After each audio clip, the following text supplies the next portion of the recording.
Nzdjpy music.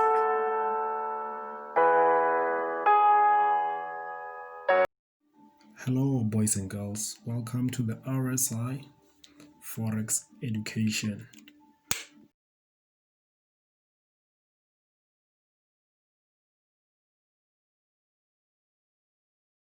Hey guys, welcome back to our YouTube channel for the midweek market review.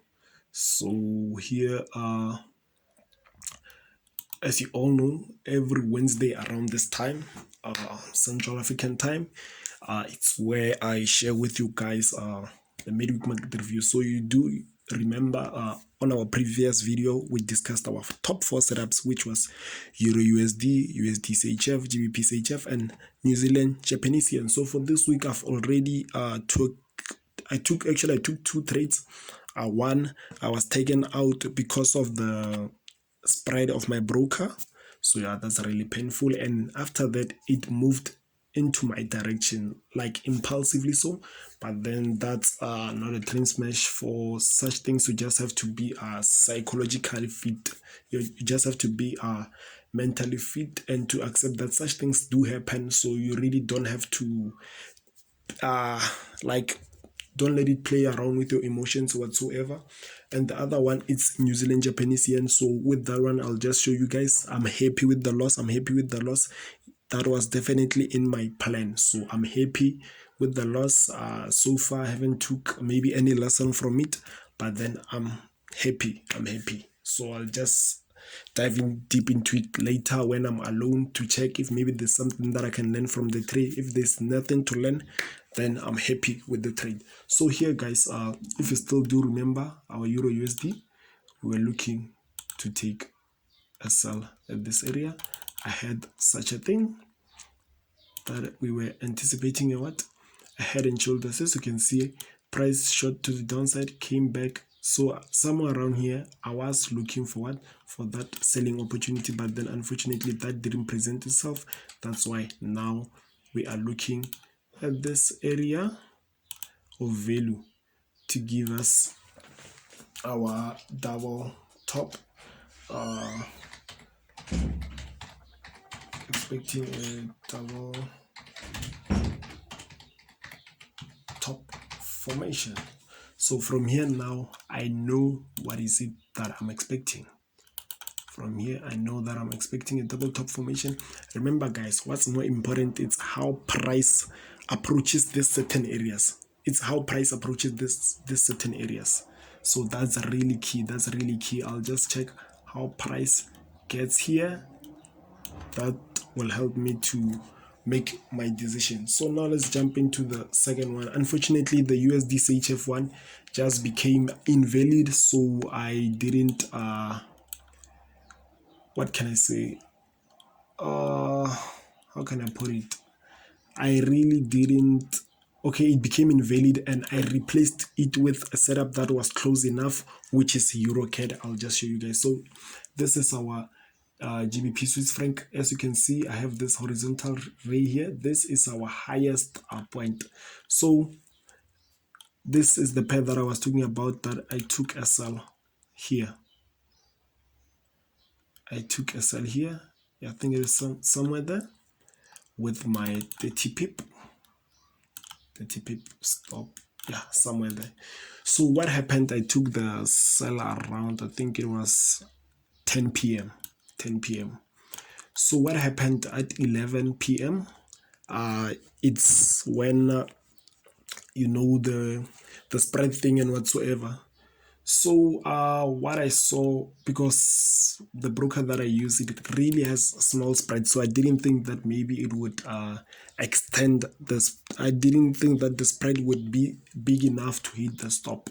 So what happened, somewhere around there, the spread became wider, big, like the spread became huge, and it took me out from there. As you can see, hours later, price just went to the downside. So by now I would still be in the trade and yeah, risk free, but then that's not a trend smash. As you all know, the market has endless opportunities. You just have to be strong and move on. So let's by just looking here at the 4 hour, we can see that there is something. Okay, sorry about that. It's a bit slow. Let me just, sorry about that. There we go. By just looking here, we can see that we are starting to form some correction. We can see that we can form something of this nature, which is another entry for us to do what? To push to the downside. So yeah. So this one's for now, I'm looking them on the 4 hour time frame. On the 4 hour time frame, because now I also use the 4 hour, because the momentum on this higher time frame is really important. It's really important. Just like I said, guys, this month I'll be back to back testing. So yeah, I've seen some incredible stuff so far. That's why now you can see I'm switching time frames, because I did discover some things by my own while I was busy, took some notes and stuff, but then I'm still even busy. So I back test like 4 hours a day, 4 hours a day. So yeah, as you can see now, price, so when price gets to certain areas, now we can see it's on the 50% fib level. So we'll just see how price gets there. Now it's not really fully developed, so I'll just wait for price to give me a thing. So yeah, there we go. This is the trade that I was talking about, the NZD Japanese yen. If you still remember, we're anticipating price to come to this point here, and yes, price did come to this area. So for me to take this trade, let me discuss it with you guys, because I decided not to delete it so that I can show you guys what is it that I was anticipating. As you can see, we have our first touch, second touch, our third touch. So after our third touch, we got this beautiful correction for entry that I'm always looking for, and at the top also got first touch, second touch, and it came here for a third touch. When it came for a third touch, it gave us this beautiful thing. So that's why I decided to place my sell stop over there. So you can see price triggered me in, started playing around, and finally it took me out with 29.9 pips. So I'm happy with the trade. So let me just delete it now. Okay, now let's try to evolve. So this now, guys, it will be like I'm analyzing, showing you guys what I do. So this is what I usually do. Okay, there we go. Because this is called the bus pattern. The bus pattern really helped me so much. They really do help me. So what I'm seeing now, it's something of this nature. I see a continuation pattern still going to the downside. Okay, so now I'm going to place this. Sorry about that. Okay, there we go. So now what I'm going to do something of this nature. From here, I'm just going to go to the 4 hour just to check the momentum, like how price is moving this side. So yeah, here I can even come have something of this nature. So yeah, this is one beautiful thing. You can just even come again. This, yeah, we can say this is a beautiful double top formation. Let me just remove this small beautiful double top formation on this resistance area. So for me to be able to take the trade, this is what I will be patiently waiting for. Okay, now I would like to take this trade actually on the 1 hour here, on the 1 hour, because that's where I do place my trades. Okay, let me just do the visibility so that this trend line can be on. So what's the visibility settings? So this is the setup that I will be looking at. this is the only setup so far that I'll be looking at, because yeah, the other ones, in my opinion, the way I see them, they are still developing. Just you can see even here prices starting to give us that engulfing candlestick confirmation, but then unfortunately I'm not good enough with these things, the candlestick confirmation. So yeah, I don't do anything with them. So here would be for me to take a trade if price comes here, a break, a retest, I'm in. Or a break, or not a break, sorry, coming here to give me something of this nature, I'm in. Price coming here, a break, a retest, I'm in. Remember guys, all the way to our 90% rule, which is all the way to this black horizontal ray. So now let's jump into the last one, which is EURUSD. So for this one I'm still anticipating. For this one, actually this one wasn't supposed to be here, but then let's just call it a bonus setup. Yeah, let's just call it a bonus setup.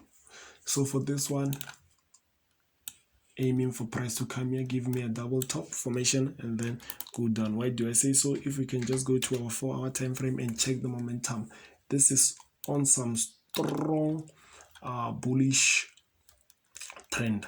This is one strong bullish trend. Like we can see how price moves to the upside. It's impulsive, a bit of correction, impulse, a correction, another big impulse followed by an impulse. So remember guys, what I've discovered is that when price is forming such patterns, this rising wage or this falling wage pattern that breaks to the upside and downside, before price changes its trend, if you want to check, you can go and discover this guys. Before the price changes a trend, they should 90% of the time there is what's this called, there is a reversal pattern. It's either a triple top, a double top, a head and shoulders. So in this nature, why am I anticipating a double top? Is because I'm looking at what happened on the left. This didn't give me any shoulder or anything, so price is more likely, it's probably there is a 90% chance of price going to that point and just doing what, impulsing to the downside. So I'm not really interested in this move coming to this point. Why? Because I'm also applying risk management. I risk 2% of my account. Just like I said, now I'll be watching Nzdjpy. So I won't execute Nzdjpy and also EURUSD at the same time, because once I do that, it's normal 2%, it will be 4% risk. So I rather wait. I think it's wise enough for me to wait for price to get to this area here, or if price doesn't get to that area, at least for price to give me a clear correction on this 4-hour time frame, which will be an impulse, a correction followed by another impulse. So that's it guys. If you really do enjoy our content, please hit the subscribe button, like the video, comment below. Cheers guys. Remember, the information may not be valuable to you, but the information may be valuable to someone else. And before I forget guys, thank you for those who watched this video up until the very end. Please do comment below on the topics that you would like me to cover. So be patient, how to use candlesticks, how to use support and resistance. Those are educational things. I'm more than willing to share with you guys what I know from my experience. Thank you guys.